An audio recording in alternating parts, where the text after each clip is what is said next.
Second के अंदर जवाब देना चाहिए। मैं आपको बोलूँगी इंग्लिश में कैरेट, और जैसे मैंने बोल दिया कैरेट, आपने उसको हिंदी में उसका नाम बता देना, ठीक है। फिर फर्स्ट रेडिश, मूली, लेकिन कैरेट, गाजर, पम्पकिन, कद्दू, कद्दू, नेक्स्ट लेडी फिंगर, भिंडी, टमाटर। और इंग्लिश में बोलो इसको आप।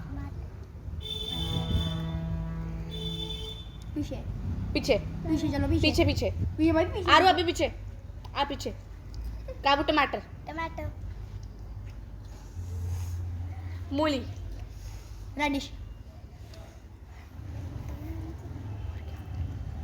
Beater God. वो नहीं पता। जाओ आरू, आप भी जाओ, आप भी जाओ पीछे, एक चीज आरू पीछे जाओ। करेगा। ठीक है, बस।